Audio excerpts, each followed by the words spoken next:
Good morning, and good morning to everyone.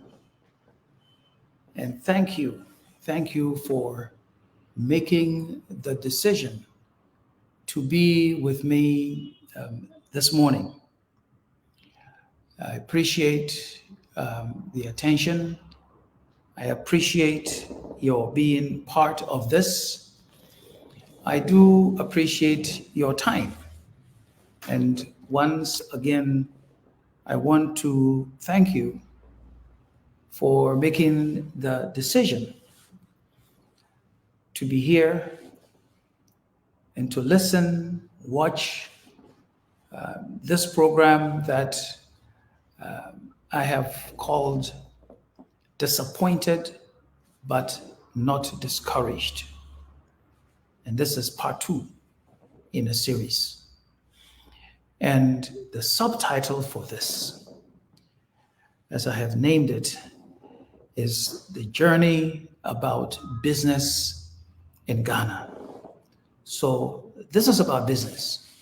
And I am using part of the business that I am the chairman for, Group Indom, but specifically GN Bank and a couple of other companies that have been in distress, for some time. And as I usually do, today we're not going to talk about Jeremiah, not about Timothy, but something from Proverbs, because Proverbs chapter 24, verse 33 is the one that says, a little sleep, a little slumber, a little folding of the hands to rest, and poverty will come on you like a thief, and scarcity like an armed man. I use this and I encourage our employees at Group Indom, the management, to pay attention to this, that we must always be alert. We think that we're doing the right things.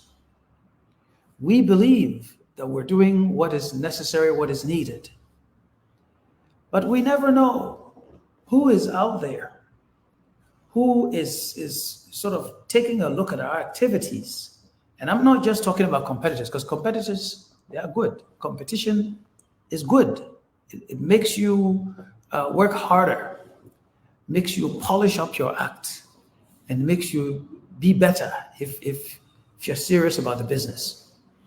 But I am talking about some of those people who are looking at what we are doing, what you are doing, with the aim of destruction, with the aim of doing away with you, with the aim of washing you away from the industry or the activity that you're involved in. And also, when we say, do not sleep, when we say, don't fold your arms or hands to rest, we are saying, be vigilant, be awake, and make sure that you are always improving constantly, doing the right things, following the regulations, paying taxes, doing the things that are necessary to be done, so that we can not only stay in business, but that we can prevail, we can do well, and we can offer jobs, and we can offer commercial, industrial activity that will boost the level of prosperity in the country that we reside in. Now, as I had announced last week, this broadcast is not an event. It's not a one-time thing. Not at all. As I mentioned, it will be a weekly activity for the next several weeks. So it will continue.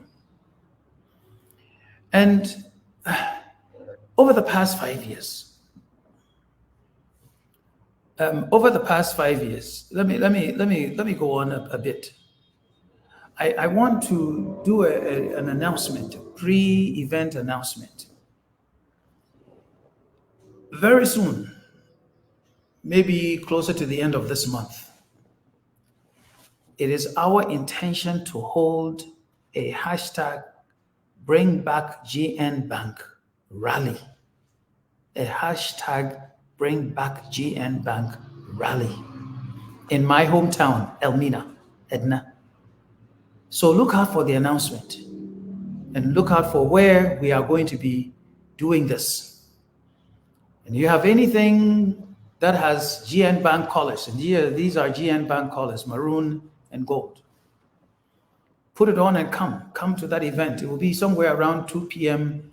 in the afternoon. We'll let you know the exact date, time, location, but it will be in Elmina. We want people to come and rally with us. We want people to come and identify with us. We want people to come and let the entire country know that what has happened to GN Bank was needless, pointless, very destructive. And we see where the economy is. Look at where we could have been. As I calculated the other day, it's about 70,000 direct jobs that are connected to what is it that we have done and what we're doing and what we had been doing. And so that's just an announcement of what is to come. My original plan for today was to move on to another topic dealing with some of our other companies. But after the last broadcasts, last week, Wednesday, so many people had come to me with questions, inquiries that they want to have answers to. The reactions had been many, and they're coming from different parts of the country. And so I decided that, okay, let me put what I had intended to do aside and let me go through and answer some of the questions that had come up. And while I'm talking, if someone has a question about what I said last week or what I'm saying this week, they can ask. And if I have some time, I will have the opportunity to go through, because this session is scheduled for 1 hour and 1 hour only for today and every time that I come on this platform. So what are some of the questions? Let me list some of the questions. Some of the people have been asking the question, well, why now? Why are you doing this now? Is this something political? So that's one question. I will answer the question. Number two, people have been asking, why focus on Charles Edu Boahen? Why name him? Why bring his name into the public? What has he done? But yeah, you mentioned some of the things that he had done, but what are the specifics? Show us why he is relevant to what has happened and what is going on as far as GN Bank and your other companies are concerned. I will answer that question. Number four, some people have asked the question, why didn't you present what you have been putting out there in public in recent times to the High Court and the judge that heard your lawsuit against the Bank of Ghana? I will answer that question as well. Yes, some people say, well, aren't you just playing politics with this? I will answer the question. And then some other people are just saying, well, what do you want? All of this, is this just sympathy? What is it that you want out of all of this? So that and other things I will answer. And then somebody, and let me be specific. There are some people who, when you go to their Facebook page, it clearly shows that they belong to the NPP political party. And some of them were saying, but you collapsed your bank earlier. You are pretending that you are perfect, that you don't make mistakes. and so on and so forth. I will answer that question as well. Me, I don't mind. If you say nothing, I'm silent. You do nothing to me, I'm going about my business. But if you come to me, if you make some assertions, some things that are not correct, don't think that I will go and sit in the corner somewhere and not say anything about it. That's not me. I'm for peace, but don't push me. You push me in the wrong way, I will also react. And now when I react, don't come and say that I am the one being aggressive, or I am doing something untoward, or not proper, or this is not you. So you let me get on to answer some of the questions. Now, the part about I think I'm perfect. Some of you who heard me the last time, you remember that at the very beginning, I said, I am not perfect. I make mistakes. I said this last week. And that my management also makes mistakes. Because after all, we are human. But eventually, and I also mentioned that eventually all of us will go and meet our Maker up there somewhere and account for what we did and what we did not do. But we have worked hard because we believe in our faith. We have worked hard, very hard, to try and do what is right over the years. And we as human beings, when we make mistakes, I tell my people all the time, you don't go and hide your mistakes. Put it on the table. Let us all take a look at it. Let us all examine it. And then let's fix what we can so that we can move on peacefully and with a good heart and do what we need to do. So for the person who was asking, why are you pretending that you are perfect? No, I'm not perfect. No, we are not perfect. But we simply do not want people to put words in our mouth, to put documents that don't belong to us somewhere, or to falsify the facts relating to us, and do away with decades and decades and years of hard work, of thinking, of resources, and all of that. No. Somebody also just asked the question. They asked the question, well, why now? Why now? Isn't the timing of this strange? And I say to the people, look, over the past years, many people, and I don't want to be mentioning some of the people's names. Many people have called me, they've called me, and they have said to me, Pakwesi, why? Wherever we go, somebody is asking the question, what did you do wrong? Or what happened? Who did you go and wrong in some way? Some people even say it can't just be about politics or whatever. So come to the public. Don't just go behind closed doors somewhere and explain and talk. Let the people know what has happened to you. If nothing at all, someone might learn some lessons from it.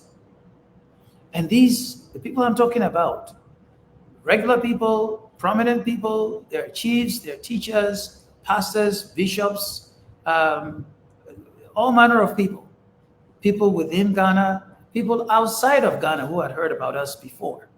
So they have been asking me, what happened to GN Bank? Many of them knew about Gold Coast and what it had done for many investors. They said, well, what happened to Gold Coast? Well, now Black Shield. And so let me say to you that I didn't decide 5 years ago, 6 years ago, 4 years ago to wait until this time. to come out to the public. I didn't do that. I didn't. Indeed, over these past 5 years, I have been consulting, asking for help from some of these same people who have been asking me questions and telling me to explain what has happened. I've been talking to people and saying, chiefs, again, bishops, all manner of people, even people in this present administration. So I've been asking them to help. We had asked some of our regulators to help. And so we have been talking, writing petitions to the administration, the current administration, the Akufo-Addo administration, and other related people, petitions to say, let's come in, let's talk, let's find a solution, a win-win solution, so we can move on with this.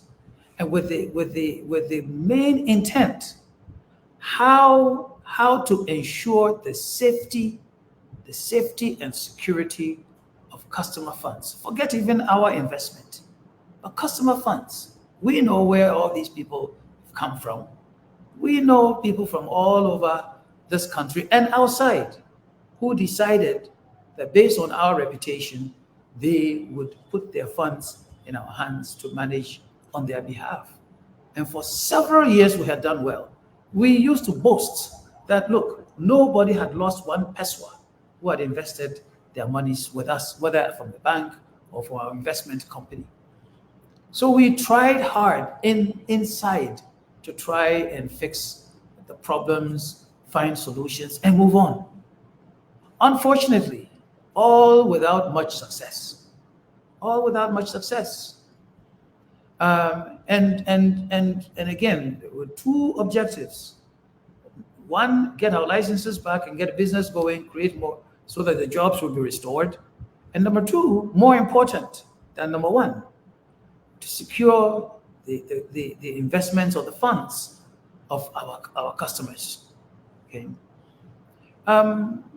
So it didn't happen. So that's why I'm out here now telling our story directly to the public. But one of the important reasons for telling our story to the public is we know that the Akufo-Addo administration's second term is coming to an end. So they will go. In January, this administration will hand over to the next one. We do not want to wait until the next one comes and then all of a sudden start talking. How would that look?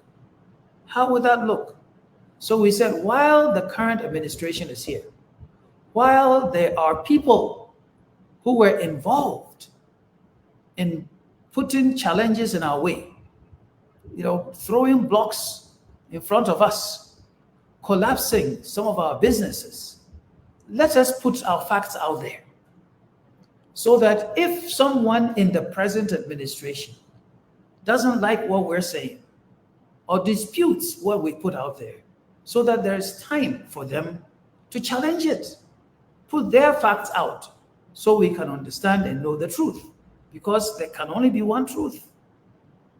So we've said, let's put it out there now. I don't want the next person to come. Let's say former President John Mahama. We don't want him to come and then we go out there and say, this was done not correct, that is a problem, and then he's going to look at me and say, but Pakwesi, why didn't you say anything about this? Why wait till the people are gone and put this to me to come and solve? How do I know that there isn't anything out there? So it isn't because there's a coincidence that at the end of the current administration, there's a political campaign. That's part of life. It will happen. So that campaign is going on. I'm not standing on some political platform shouting this. I'm sitting in my business, my office, and saying, these are some of the facts. Let's deal with it. There's time. If President Akufo-Addo or any of his people wants to engage us, wants to deal with the matter, there's time to deal with it. But otherwise, we are putting notice out there that the next administration comes, there's facts out there, there's documentation out there, so we can go and deal with it. So that's why we're doing this and doing this now, so that as soon as the next administration comes, we are on the road. We're dealing with the matters that need to be dealt with, because people that have been out of job now for 5 years, and I'm not just talking somebody who didn't go to school or whatever, people that have good degrees, good experience in banking and investments and so on, and others, they are out there, at home with children, with families. So we don't want to lose any step when the administration changes and hands over to the next one. So that's my answer to that. Now, let me go to one of the important questions that people have answered, and I want to take some time to deal with this. Why Charles Edouboahin? And why have I spent time the last broadcast to talk about him? Why have I singled him out and even put up a Facebook posting on him to say that he lied? Why? Is it because I don't like him? Do I have something, that I'm quarreling with him on? Is there anything personal? Well, absolutely not. Nothing personal. Indeed, I want to encourage Mr. Edouboahin, for all that he knows about the circumstances that led to the pulling of the license of GN Bank. I want him to be brave enough to come to the public and tell the public what he knows. What he knows about what happened, what he did, who made him do what he did, and who told him, and I'm saying this again, who told him to lie, and lie so badly that it would affect the fortunes of over 70,000 people, Ghanaians, in this country.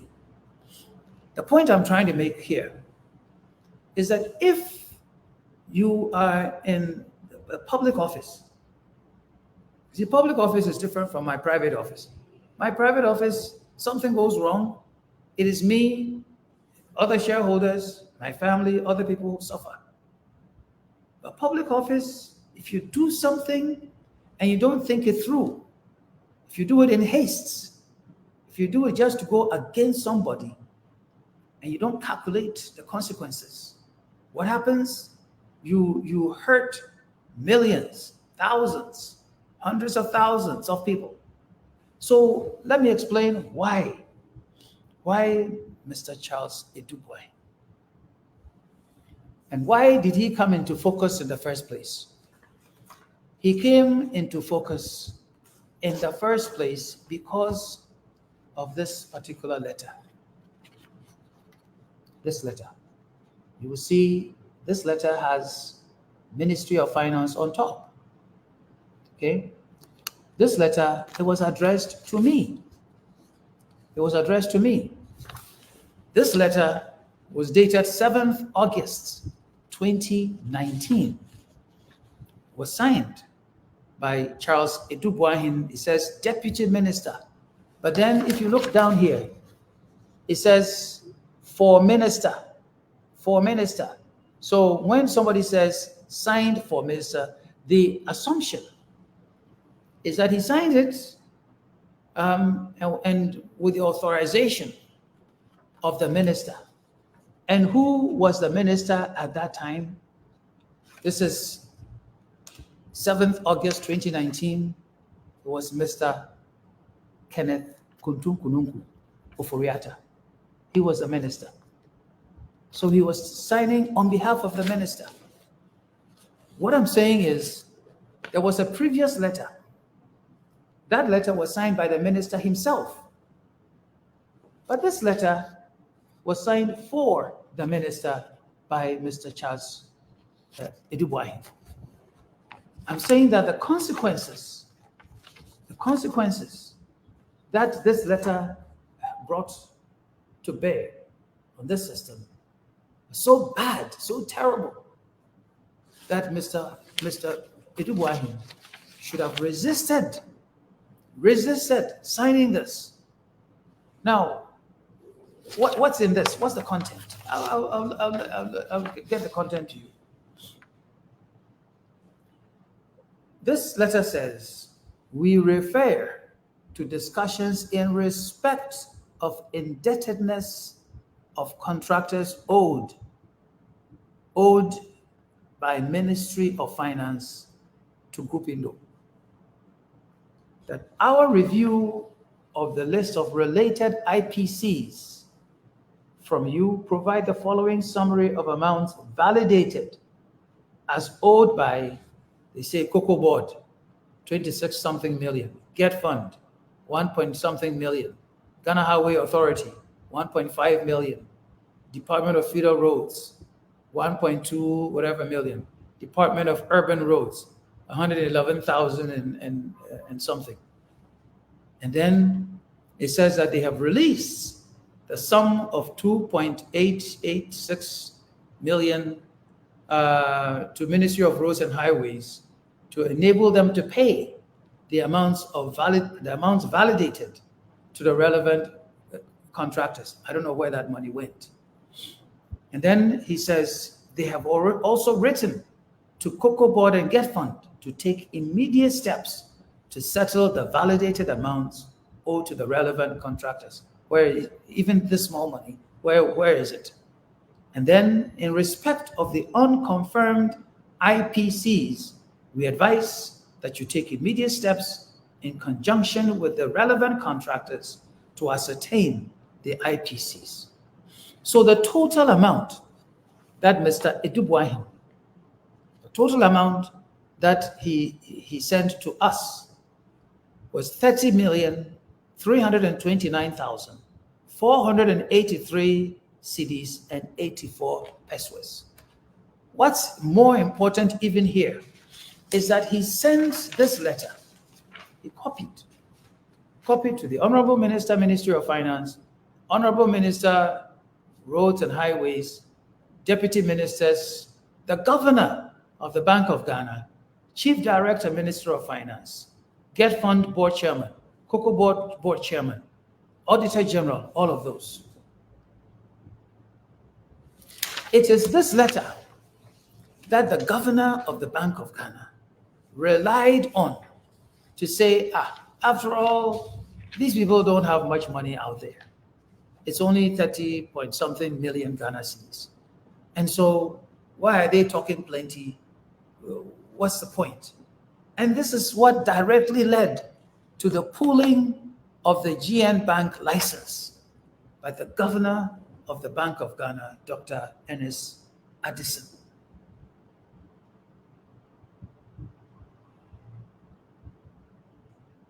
It is this letter, signed by Mr. Charles Edubuahin, whom I am challenging. If he thinks this letter is not authentic, let him bring one that is authentic. Let him come out there and refute this. Now, why am I going on in this? I'm going back to you. That there is this letter. This one, it went to the Ministry of Finance. It went from the Ministry of Finance. This one was signed by the minister himself, Mr.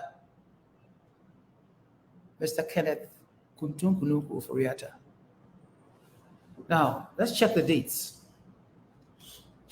The second letter, this one was done in November 2018. This one that I just showed you, that one was signed 7th August 2019.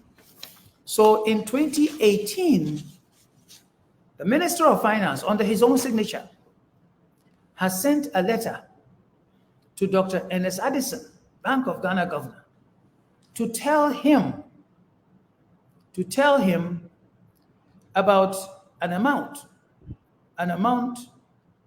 of 644 million.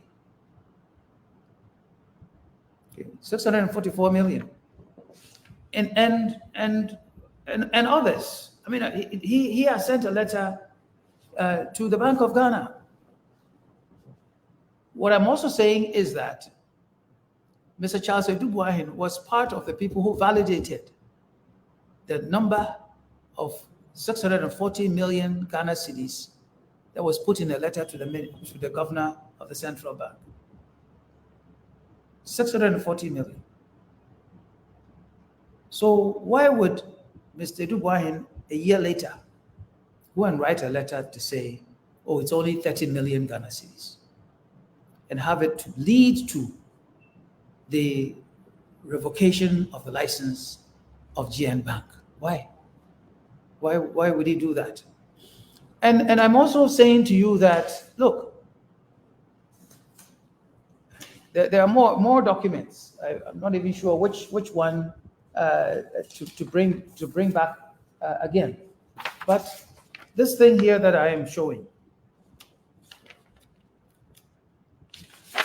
these are excerpts from the independent audit done on the infrastructure portfolio. When I say infrastructure portfolio, maybe some people may not understand me properly.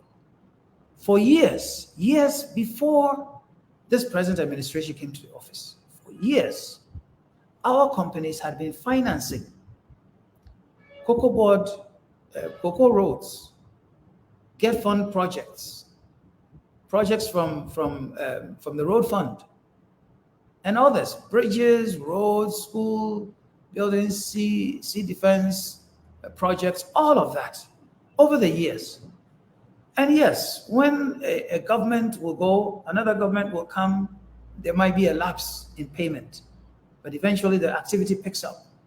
So we continue. Why were we financing those? I've mentioned in some earlier discussion that you go to all the advanced countries, the municipalities, the governments are taking monies from investment houses, municipal bonds that are used, and government bonds that are used to fund the construction of schools, roads, highways, others. So based on our experience in the US, we decided to get involved, but not just with general funds.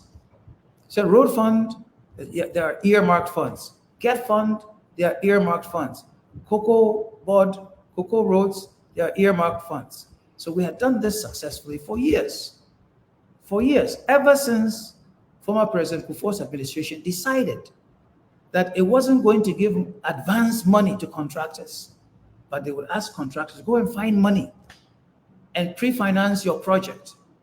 Then when the project is done, there's an interim payment certificate that is raised, then you come. We pay you. If we don't pay you in time, you charge interest and you move on. We have been doing this since then,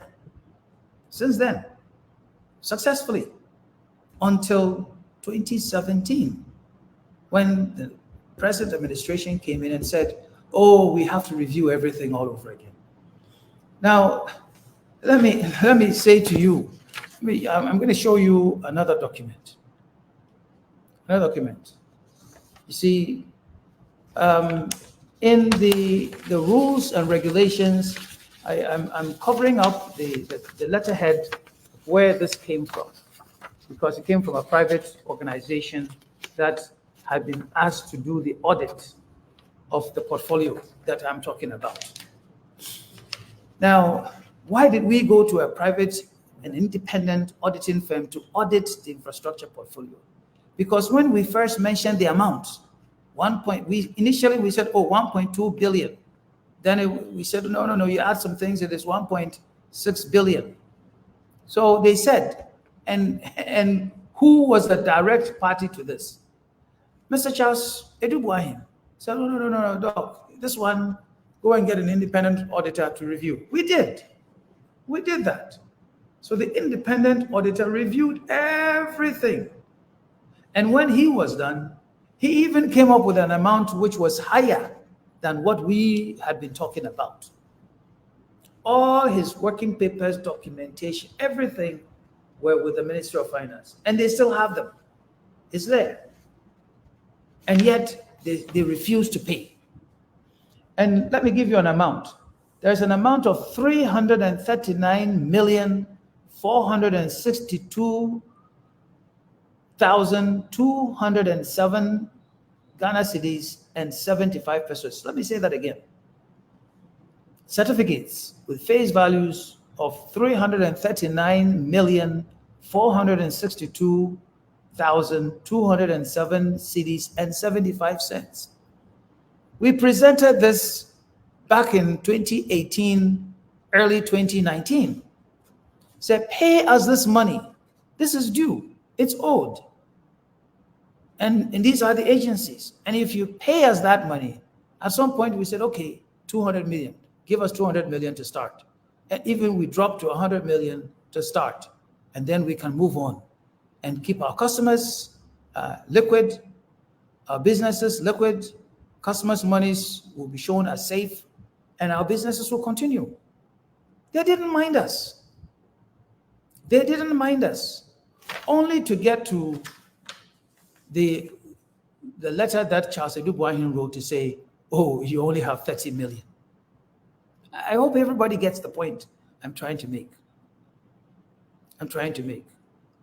We start with 1.2, go to 1.6, to 1.8, have it be audited, confirmed. We confirmed 339 million of it being with certificates, no issue, certified by engineers. Nothing still, nothing. And then 30 million letter comes. Then somebody runs to say, close their bank. Now, I'm also saying to you that that money is what has now got accumulated interest for all these years to now be close to 8 billion Ghana cedis, not old cedis, close to 8 billion Ghana cedis. Who is going to pay that money? Now, why is that money payable? I'll explain to you. Now, all these things that I've been talking about, the audits that was done, it had contract agreements, documentation, contract agreements. It had letter of acceptance. It had bids that were put with their documents, conditions of contract, contract data, technical specifications, the drawings, then the price, material schedule, the bill of quantities. All of them are done. Now, why the computation of interest? Somebody would ask. Let me read for you. It says, the payment section of contract documents reviewed from various MMDAs provide as follows. Payments shall be adjusted for deductions for advance payments and retention. Then it says, the employer, meaning Cocoa Board or Get Fund or whatever else, shall pay the contractor the amount certified by the project manager within 28 days of the date of each certificate. Let me repeat, within 28 days of the date of each certificate. Now, we've had certificates that have been sitting there for 7 years, okay? Then it says, if the employer makes a late payment, the contractor shall be paid interest on the late payment in the next payment. Interest shall be calculated from the date by which the payment should have been made up to the date when the late payment is made at the prevailing rate of interest for commercial borrowing for each of the currencies in which payments are made. That's why you go from 1.8, 2 billion to almost 8 billion. And that clause was changed as follows, effective October 2011. It said road construction, that is Ministry of Finance, Road Fund, Cocoa Board, 91 days. instead of 28 days. Get fund related, they said 60 days. So I'm just saying to you that all of this, all of the other documents, and indeed in July 17th, the Minister of Finance and myself and Charles Adu Boahen, we met. And this was the letter I wrote July 17, 2019, to summarize all the discussions that we had over all of this, over everything. So why did they go and essentially lie? And why did the governor also accept the lie, knowing the facts that had been there before, and then say, we collapse this bank? Why? And why am I still standing on this letter? Why am I still dealing with this? Let me explain some more. You see, we have a number of different companies: insurance, investments, hotels, and others. Because we were part of GN Bank, naturally, we asked our companies, open accounts with GN Bank. So they opened accounts with GN Bank. So monies that should have been used to pay SNIT was there. Monies that should have been used to pay GRA was there. Monies that were going to use to buy raw materials was there. Monies that were going to use to pay salaries was there. Investment money was there. So when the bank was closed because of the inability or the decision not to pay these funds that were due to us, all their funds were locked up. People were shouting, my funds are locked up, I can't do this, I can't do that. The funds from our companies were locked up. And even today, as I speak, a huge sum of money, millions, are still locked up by the so-called receiver. And he says he's waiting for money from the Ministry of Finance. Today, millions. So for several years after the bank was collapsed, we had a company called Freshpack, based in Elmina, produces takeaway packages. That company was down. No money to pay raw materials. And then GRA was after them. SNIT was after them. We had a quarry in Elmina. Owed money, still owes money to SNIT, to GRA. And they're all running, ECG, running, pay the money or we shut you down. Of course, it went down.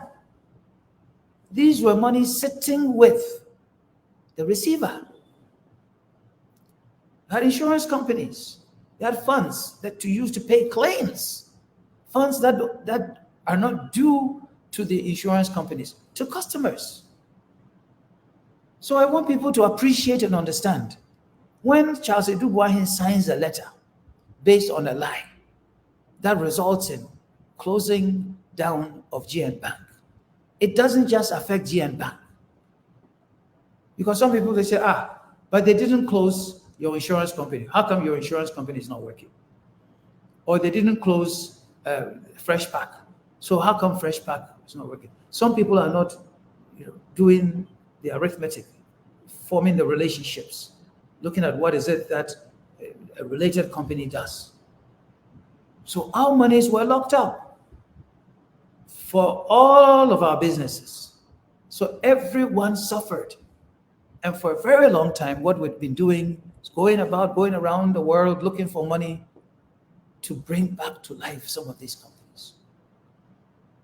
So if today someone sees that, Freshpack is up and running, which thankfully, thanks to God, and thanks to some people who have believed in us, who would lend us a little bit of money, Freshpack is working again, doing takeaway packages again, is producing spoons again. You go to Kumasi, you see them. Come to Accra, you see them. It's being produced in Elmina. We used to assemble televisions. It all went away. Hopefully, by God's grace, by the end of this year, it will start again. But it has taken a long time. The people have had to go home. We have to now go and find some other people, put all sorts of other things in place, get the whole thing relicensed and all of it before it can restart.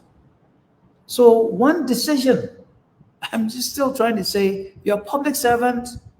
Before you make a decision to close down some entity, the lesson here is explore it, examine what are the relationships. What am I going to do with this? How many people are involved? Is there any way to provide support to keep it moving? But even if it means bringing additional shareholders, bringing new management, doing whatever it is to make sure that it is there and those who are related don't suffer unnecessarily. But that is what happened. Everybody has had to suffer unnecessarily. I hope I've answered this question. If there are some related questions associated with this Mr. Charles Adu Boahen matter, somebody should draw my attention to it because it is important. But, things relate to other things. And some people say, well, did you ever receive monies from on some of these contracts? Look, here is a check, a copy of a check. You can see it says Kyle Bank. I sent this copy to the governor of the central bank when he was asking, hey, are there some monies? Are you sure they owe your company some money? Here. And if you see this is I didn't mean to mention the name of the company, but in this case I have to. This is a check written in 2018 to Asabia Engineering Limited, but it's written in the joint names of Asabia Engineering Limited and our company. And it was in the amount of 3.9 million Ghana cedis. So what I'm saying is that what I've been telling you is real. It's real. Very, very, very real. Okay? Except that the payment stopped. Who asked the payments to stop? I don't know. And up until today, no payments. No payments. And we said, let's sit down and talk and resolve this matter. The people won't mind us. And some of them say they are afraid to talk to me. Why? All I want is let the money come, let's pay the customers, let's get our business back on the road. There's nothing to do with anything else. But if you don't do that and I'm suffering, don't think I'll go and sit somewhere quietly and suffer silently. No. It's not for me. I have employees. They have families. There are people who relied on us to buy from them. There are people who relied on us to fund their businesses. There are people who relied on us to receive their salaries and other things. And now go to where we used to be all around the country. You go there, there's nobody else there. Nobody. So you can't say, oh, you are not there, other people are there.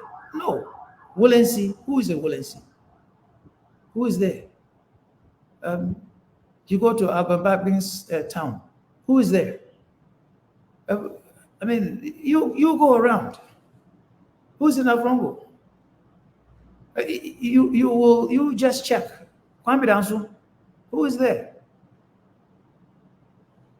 George, who is there? It's all over. It's all over. Charles Adu Boahen, if I'm mentioning your name, that's why. That's why. Singular act. So I'm saying, you two come out and tell people, let people know, what is it that caused you? Who is it that pushed you? What was the reason? And, my conscience, it bothers me. It bothers me.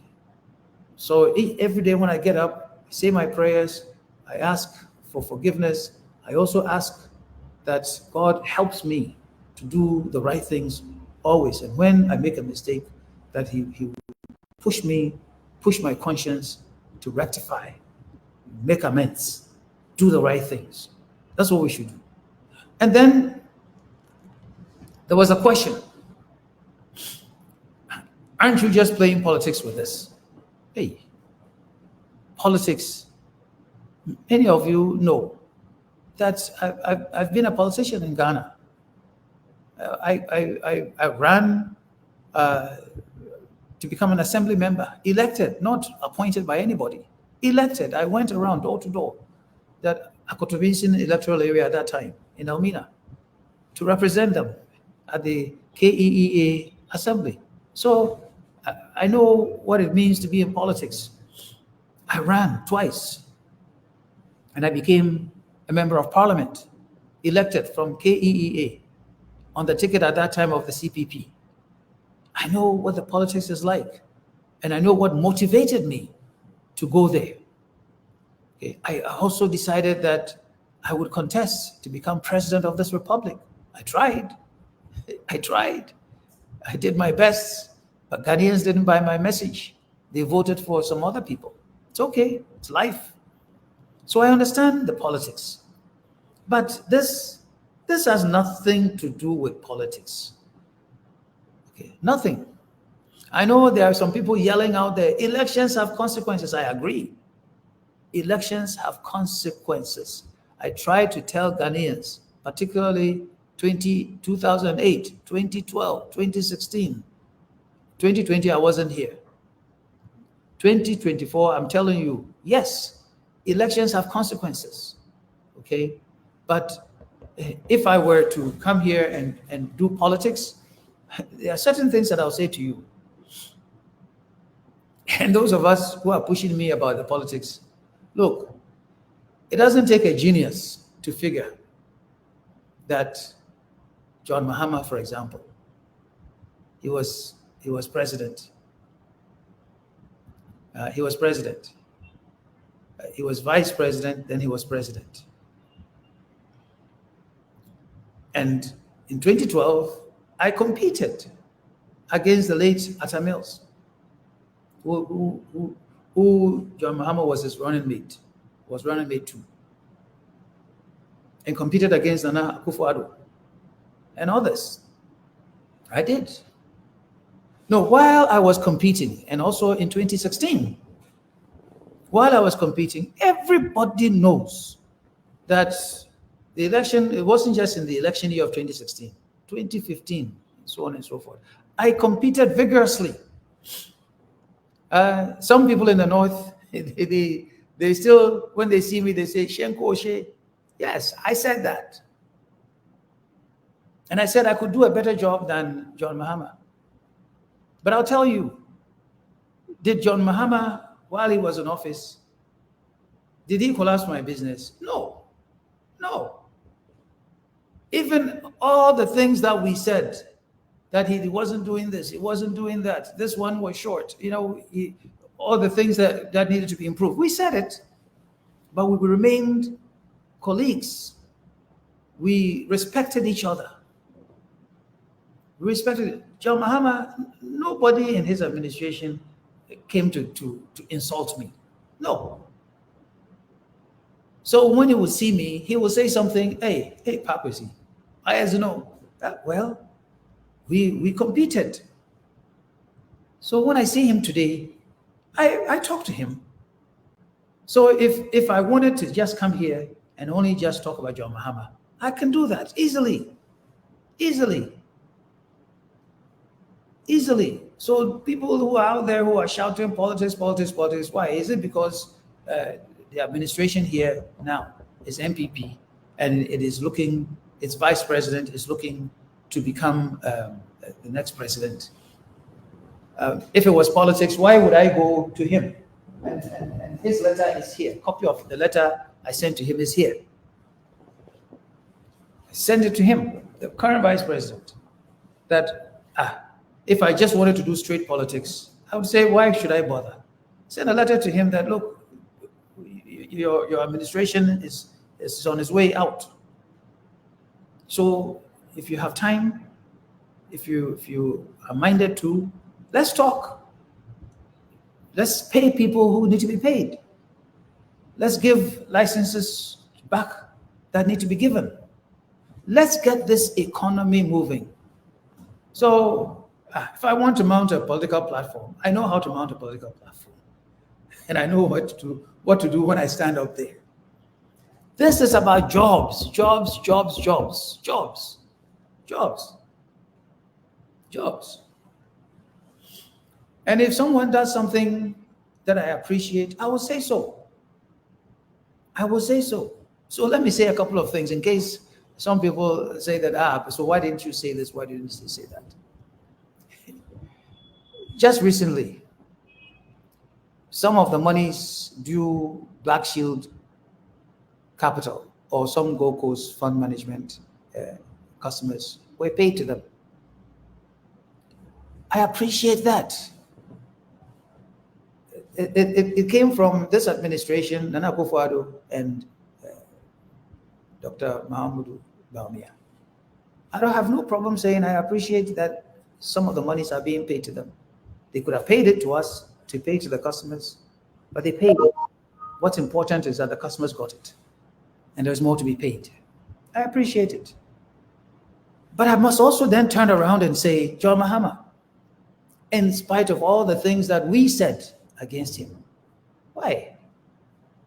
He showed appreciation that, and even in a public speech, that Group Indo, that me, that we had been providing jobs, investing in creating jobs in this country. He appreciated that. And I never heard him say a negative word about our entrepreneurship, about our enterprises. So I appreciate that too. You go and do whatever you want to do with it. So if it was politics, I know what to do. So people should not stretch things too far. And let us all know and understand that elections have consequences.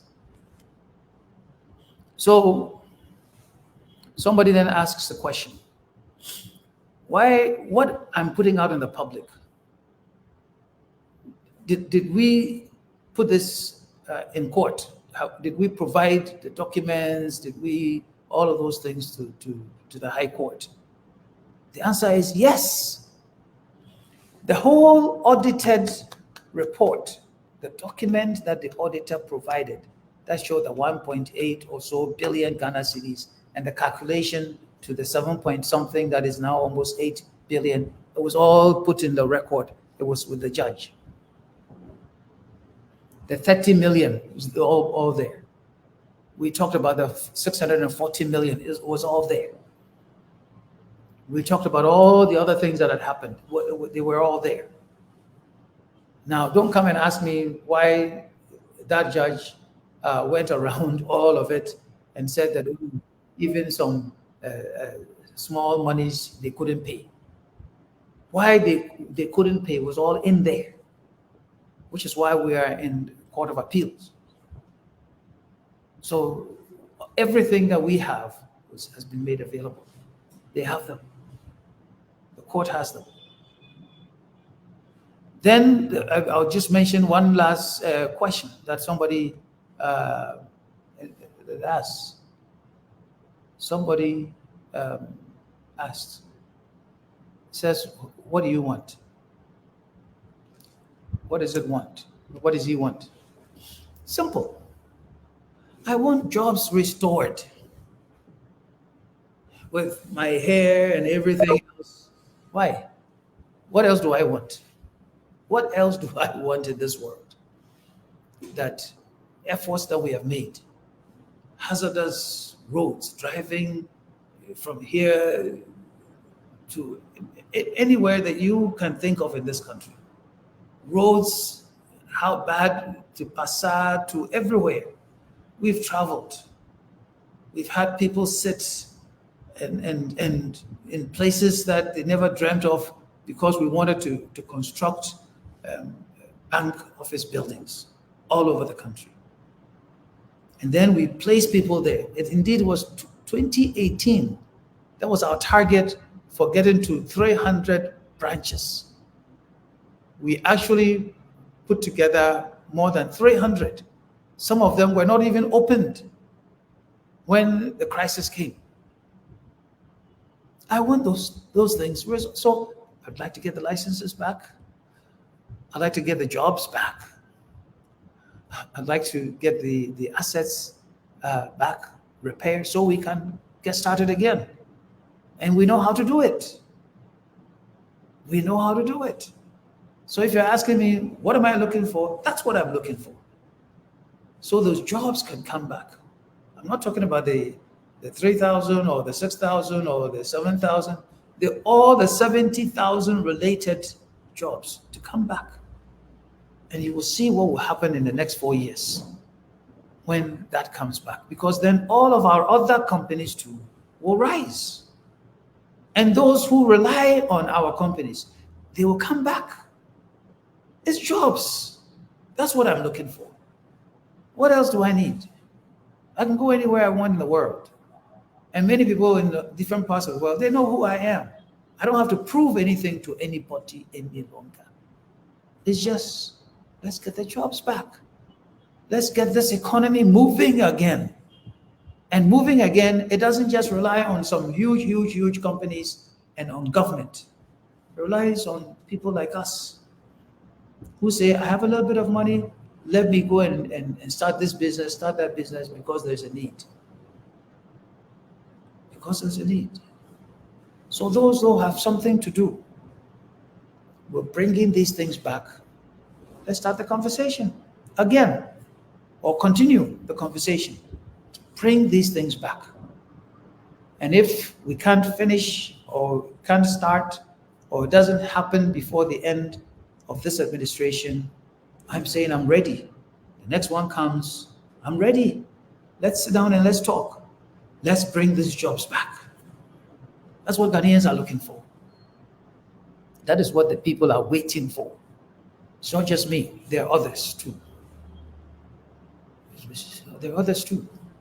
And me, I don't mind someone sitting somewhere in public or whatever, saying all manner of things. In life, you win some, you lose some. Some people will like you, some will love you, others, will hate you. It's okay, it's part of life. So I don't seek anybody's, liking me or being happy with me or whatever. You may not like what I say. But next week, because of work that we do, we'll go to a small town, small village called Abaye in KEA. We started building a creche, nice one, over there for them. And then the crisis came, so we couldn't finish it. We have finished it now. We are going there next week. It's been done nicely, classrooms, teachers, where the teachers will sit, modern toilets for the little children. That's what happens when a Ghanaian business thrives. We give back to the community. We're going to go and do that. We had a library project at Aguna in KE, the Abrim side of KE. It's been sitting there all these years. We are now going to bring it back, build a nice public library. We helped to bring a library in Komenda, and it's not working. We're going to bring it back. We had Rara, a rice mill in Rara. It faced difficulties. Okay, it's working, not at full speed. It's working, but when the bank is working and other things are working, it will be at full speed, working to serve more than 1,000 farmers, rice farmers in Rara. In Rara, we also did a rice farm in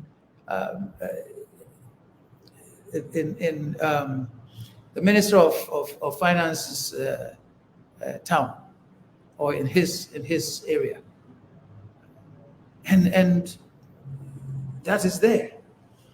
It hasn't worked for some 3 or 4 or 5 years. It's there. It will be, it will be brought back up. There are many other things, and I just once again, it's not just my things. Other things, other people's businesses that relied on us. So that's all I'm looking for. That is all I'm looking for. And As I mentioned, this is going to be a series.